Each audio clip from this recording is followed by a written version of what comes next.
So we come to the end of the year, my final wrap-up of every movie I saw from this final quarter of 2025. You may notice some major entries missing, and that would be because we don't call it awards season for nothing. A handful of the prestige films are going to make my top 10, so I'll save my thoughts on those until then. As always, this will be broken up into a simple pass, fail, and recommended. Good? Let's begin with our fail films. You are failing! Starting off, we have the latest Avatar film. The second Avatar film was actually one of my very first modern movies covered on this channel. I was actually pretty positive on it, and I found it to be a massive improvement on the first, at least narratively. James Cameron must have really liked it because he decided to make it a second time. Avatar is a technological marvel, but even at the best of times, it can be a bit of a lightweight in terms of original ideas or story. Not only is Avatar 3 still derivative of other works like Dances with Wolves, Pocahontas, and Fern Gully, it has now come full circle and is derivative of itself. No, seriously, which movie am I describing here? The Sully family, after defeating the evil baddie general, are forced to deal with the baddie general again in an Avatar's body. This gives him a new outlook as he slowly becomes acclimated to the Na'vi culture. All this while having a tense relationship with his son. Jake Sully, on the other hand, has a parallel tense relationship with his own son, who does not act like a soldier or live up to his expectations.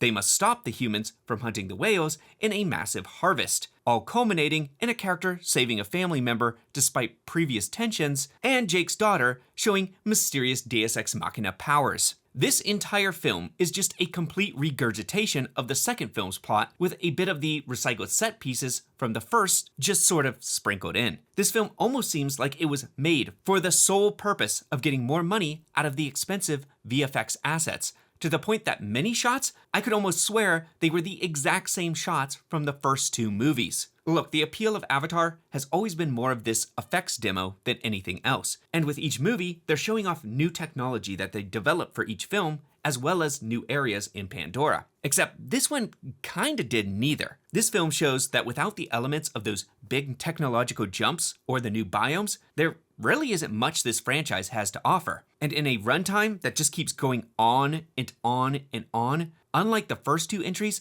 I was just begging to get off this planet by the end of it. For the first time ever, this franchise felt humdrum and normal. Next up is Tron Ares, third failed attempt to turn this property into a real franchise. As much as I appreciate the first movie, it, similar to Avatar back in the day, was kind of better off as an effects demo more than it was an actual movie. The second film, however, was better as a Daft Punk music video than a movie. Yet, despite that, I did like both these films. I can recognize that the strengths outweighed some massive flaws. Tron Ares, again, has stunning visuals and a phenomenal score by Nine Inch Nails. But unlike the previous entries, it kind of lacks that spark of imagination. Programs coming alive in our world is nothing really all that new. Okay, I was watching that all the way back in the day on Saturday mornings with my cereal while watching 1999 Digimon flatten our cities. There is a lot that could have been done with this concept, but it seems to have done really kind of nothing at all. Ares, as the central character, could have been compelling as a soldier breaking out of his programming, but Leto is playing him with all the charisma of a towel drying in the wind. The set pieces are largely uninspired, and even the AI and 3D printed aspects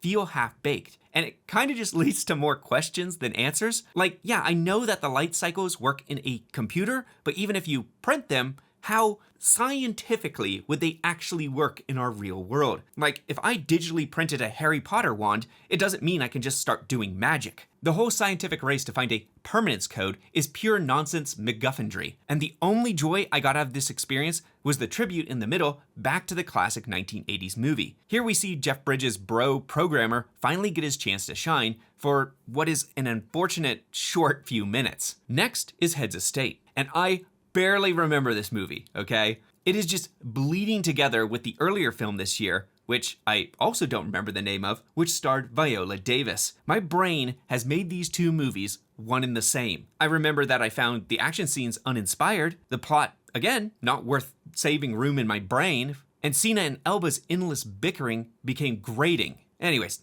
enough said about that. Speaking of other films not worth remembering, I also caught another film from Amazon Studios called Payday. No, that's not it. Okay, sorry. Play Dirty. That's it. Yes, I was close. Play Dirty is an instantly disposable film from Shane Black, and a waste of a once talented director as he continues his losing streak off The Predator, which was all the way back in 2018, which means it's been quite a while since he's had an actual good film. The Nice Guys was great. If he can get back to that kind of material, I'd love to see him keep making movies. Play Dirty is every heist cliche packed into a tight little package. Smarmy outlaws with the hearts of gold and all of it. It is instantly forgettable, and despite some playful dialogue written by Black, and he does really have a good ear for dialogue, it fails completely to rise above the tropes of the genre. Black Phone 2, on the other hand, was a movie with a lot of potential. Young actor Mason Thames continues to impress me, both in this and in How to Train Your Dragon earlier this year. Ethan Hawke also chews scenery every time he shows up, which unfortunately isn't until about halfway through the film, and is far too sparse of appearances. Instead of focusing in on these two characters and their continued relationship, even if it's kind of supernatural, the second film instead puts Finley's sister, played by Madeline McGraw, front and center. And I think she's doing the best she can, but her character is largely just a charisma vacuum. And I think that's mostly how she was written, not due to the actress. The script is doing her no favors as it's playing out as this low-energy Nightmare on Elm Street just ripoff, without any of the scares, humor, charm, or just general self-awareness. The movie makes the critical error of, instead of focusing on forward mythology, it's instead looking back at past franchise lore and retcons to make Finley's mother more important to the grabber's past, and making the first film one hell of a coincidence. This movie still shows a lot of distinct voice from director Scott Derrickson, but this time he was let down by Carlisle from Spill. I forget his actual real name. That was like his stage name, I think, on Spill.com, but he began as a YouTube critic before YouTube critics getting big budgets was cool. Which brings us to Shelby Oaks. This got a lot of attention within the YouTube space for a massive YouTuber getting a decent sized budget of $2 million to make his own movie. Chris Stuckman is perhaps the biggest film critic on YouTube. You could only really debate Jeremy John or Critical Drinker coming close in terms of just general size. Many were excited to see what he could do with his passion for film, and if he could put his money where his mouth was and make something better than the stuff he'd been roasting for years. A great fear of all of ours. There's a problem with any critic becoming a creative. We are in love with the art form, yes, but we are in love with the art form from others. It can be hard to break away from that imitation and find your own voice. This is largely the problem that Stuckman has. While he shows surprising adeptness with camera placement, scene direction, and creating truly creepy moments, the film can't escape the shadow of its own inspirations. It is completely derivative to a fault. Everything in this movie will remind you of something else done better before. And that's the good stuff. It completely falls apart with hokey horror cliches in the third act. Now, some of this may be due to the scope of the film changing from a Kickstarter-funded film to when Stuckman met Mike Flanagan and got a funding boost from it all. It shifted scale and had big rewrites that may have made the movie stretch from its own simple concept, especially given the best part of the film is the found footage portion in the first 20 minutes. And as much as I know about it, originally the entire film was supposed to be found footage. Despite feeling a bit like a student film, I would not write Stuckman off yet. I think he did show a lot of potential in his ability to create a spooky tone and get good performances out of his actors. I just hope next time he gets paired with somebody who wrote the script instead of him, someone with more experience writing. And hopefully this will get him out of his critical influences and help him find his own voice. Okay, now this all brings us to a film that was very hard for me to place. There's a lot I respect about it, but I can't deny it left me incredibly disappointed, maybe more disappointed than any other film this year. Director Celine Song turned out one of the best movies of the year with her last film, Past Lives. It made my top 10, so I was very excited to see this one. The results here were more mixed. There's a lot to like, and I can't blame anyone for having a more positive take on this one than I do. For me, the film kind of seemed like a take on the modern loneliness epidemic from somebody who is completely out of touch with the modern dating game. It's really equating everything down to people simply being too picky, which is entirely ignoring many sociological changes within the dating game that's happened, especially for late millennials and Zoomers. Hell, Friendship, the comedy, earlier this year, which was more about finding platonic friendship, was able to better capture the discontentment that leads to loneliness than this. I equate The Materialist to a dating critique through the lens of the privileged class, centered around an unlikable protagonist played by Dakota Johnson, who is terribly miscast in the role, coming off as this awkward mix of aloof and just constantly cold shouldering everyone around her. This is a role that maybe an actress more, skilled in playing flawed protagonists could have carried. I was actively rooting for Dakota's character to fail, as she came off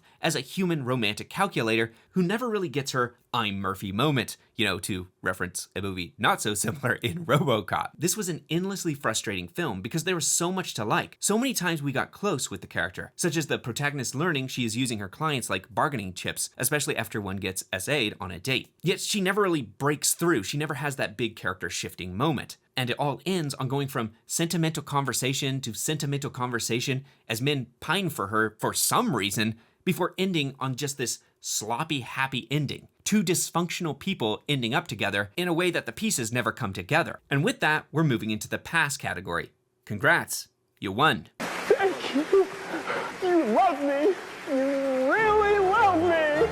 The first on this list may be a hollow victory. Make no mistake, this film was a massive disappointment, almost on the same level as Materialists. Maybe more so. Probably more so for a lot of people. Yet it had enough to just barely push it into the positives for me. The main problem here is that most fans of the play know the first half is legitimately stronger than the second. The Wicked films inherited this problem. They could have been working to overcome this issue by strengthening the second half of the play. They could have done massive rewrites to commit to the vision of it being a retelling of The Wizard of Oz from the witch's perspective, a vision that this one never really fully commits to. It could have beefed up musical numbers and character arcs, but it really didn't, despite having some new actual songs that were okay, but nowhere close to that first act. Director John Cho himself admitted that their real goal with this was to make a very loyal adaptation. But then again, when everyone acknowledges that this half is the weaker part of the story, maybe they should have focused on making an improved version of the original play. As a result, I can't help but feel that they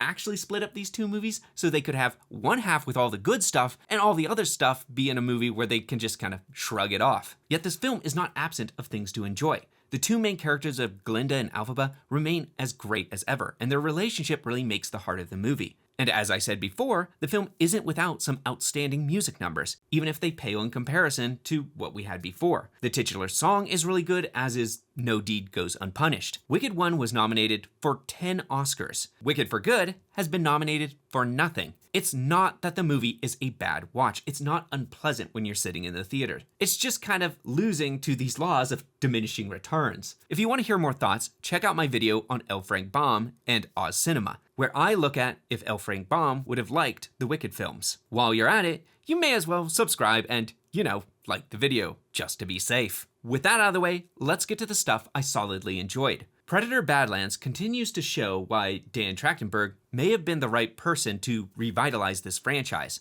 While Predator purists may bemoan that they've wandered from the set template of the franchise, and in PG-13, that probably just adds insult to injury, Badlands is a breath of fresh air that continues to expand on the mythology while not completely losing that brutality. This time we follow an actual predator as the main protagonist and his hunt on an alien world. The underdog deck is an expressive run, who is also quite a bit of a badass. Again, check out my Who is the Most Deadly Predator video for more of my thoughts on this movie. Most of the film is non-stop action and pretty creative, while we watch Deck go from zero to hero. Is it a smart movie? No, not at all, but it is a big, fun, dumb action flick. It breaks the mold, yes, but at least it's doing something entertaining. It's not just another group of people sitting in the woods being slowly stalked by an alien. Speaking of dumb fun, I got a fair amount of mileage off of The Running Man. Edgar Wright remains one of the most consistent directors working today, able to craft fast-paced, fun, and often just outright fun escapism. The Running Man is continuing this trend, as well as expanding actor Glenn Close. Not Glenn Close.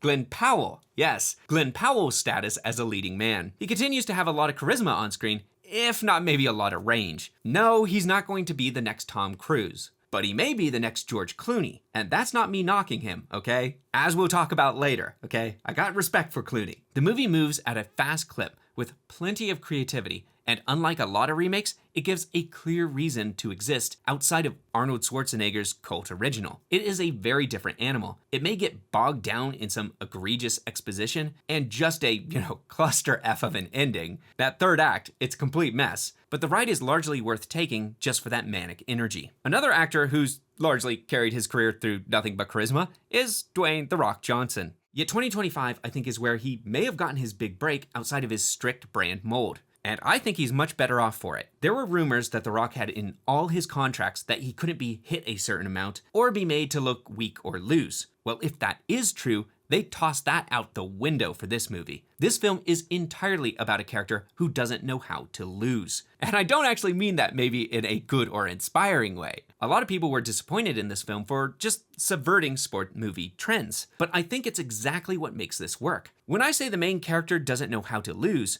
what I actually mean is he's an outright sore loser. A man who has won all his life, so his first big defeat leaves him flat on his ass and reeling. No, this is not some comeback story about how someone picks themselves back up. This is a story about how someone loses, but learns how to lose with grace. And the fact it's delivered through such a brilliant, understated performance by The Rock makes it all the more impressive. The Safdie brothers have always excelled at just bringing out tremendous performances from surprising places, whether that be Adam Sandler in Uncut Gems, or even Mr. Wonderful in Marty Supreme. They continue this being one of their great strengths. And although Marty Supreme may have been more on brand for the pair, more the sort of stuff they usually make, I tip my hat to Benny Safdie for trying something new and bold, a more understated movie, lacking the usual high stress and morally dubious characters that they're known for. It is good to see directors grow, even if I still think that Marty Supreme is the better of the films. Next, we have something of a trilogy. I like to refer to it as the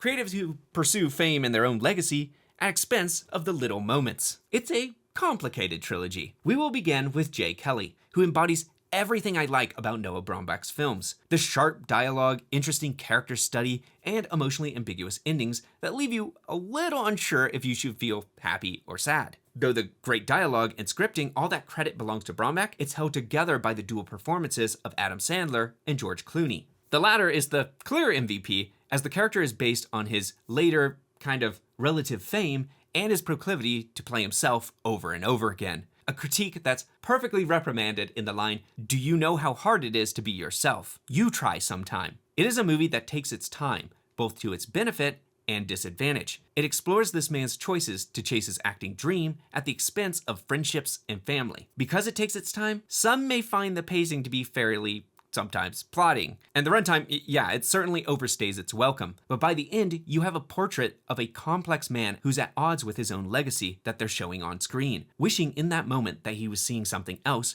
with everyone who is actually important to him. On a very similar track, there's sentimental value. A director father who leaves his family to continue chasing his next muse. It creates a complicated relationship with his daughters as he tries to bridge that gap by casting one of them in a lead role for his next movie, a role she understandably rejects. The rest of this film explores this rich relationship through some of the best performances of the year. In many ways, it's about generational divides and how sometimes they're not as big of gaps as we think they are. You can see this in Stellan Skarsgård's character, discovering a parallel in characterization between someone based on his mother and his own daughter. A connection he may never have actually, put together in his head, but it allows her to jump into the character like no one else can. In many ways, I would consider this Jay Kelly with more crying, because I started to take bets on every scene if someone would burst into melodramatic tears. Now, I like a big, broad performance as much as the next person, but sometimes you gotta ease off on the waterworks. The performances here are all great, but they can be big for the sake of being big, when subtlety sometimes pays more dividends. In the end, though, this was a great look at a dysfunctional family made dysfunctional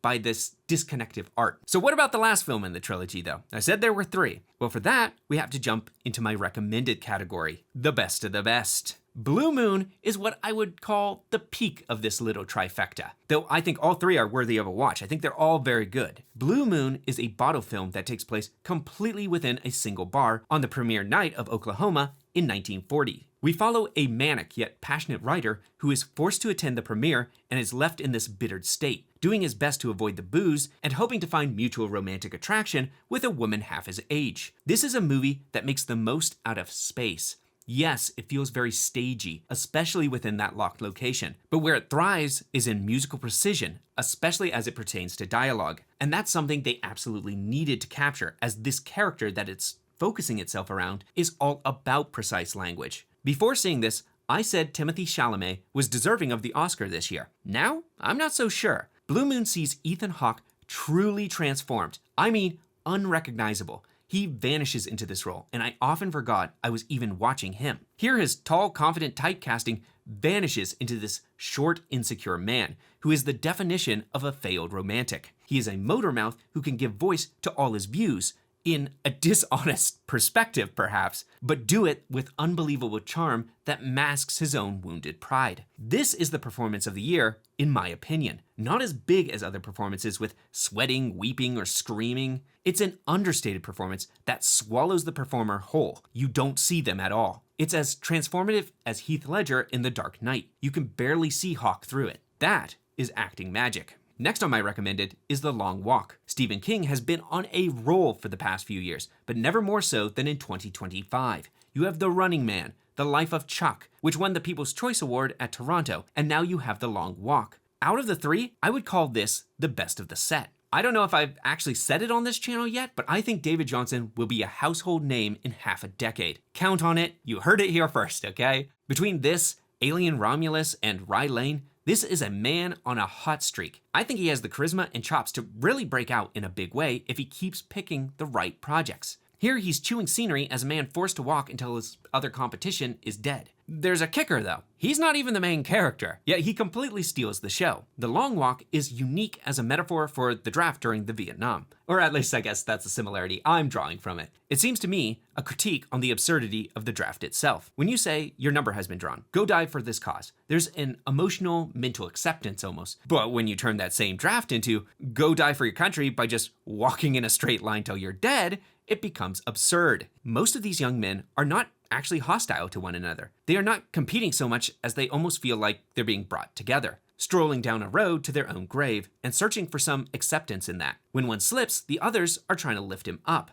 Some will even dive on a grenade to save the others, and all of them seem to mourn the fallen, at least to an extent. This is what separates The Long Walk from other death game movies or shows like Squid Game or Hunger Games. These are people supporting those walking with them, not fighting against them. Even the asshole character, who has to be there of course, shows regret for the harm he causes. Add in this unhinged performance from Mark Hamill, and you have a film that perhaps is one of the best movies to capture Stephen King's style, complete with a rewritten ending that may or may not be better than the original.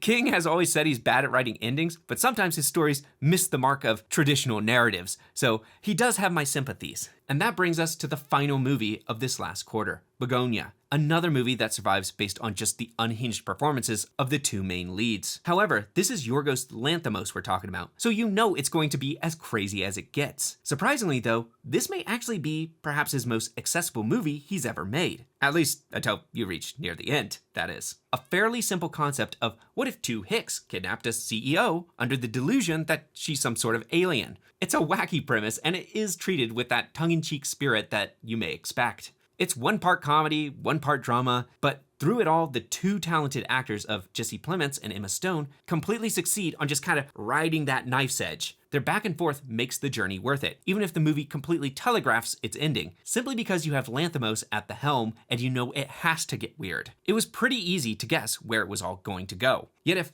Hawke had the best solo game, these two were the perfect kind of duet. They could play off each other and make every scene gripping, funny, and scary, and all of those at once. It's a movie that honestly I've been going back and forth on if it's gonna make it into my top films of the year. We'll see, you'll have to wait for the video. Subscribe for it. Like I said, many more will be appearing on my best of list. I'm gonna save those for when we get closer to the Oscars. I usually release them pretty close to then because I need to see the more awards film shows that don't come to my theaters here in town. So subscribe to see that coming soon. And unfortunately, I am sorry to tell you all this, but this will be my last video for this quarterly series. I've had a lot of fun doing this 4-part series this year, but it was kind of really time consuming and took me away from other projects I wanted to do. And although this is going to be the end of this series in this form, don't go away yet.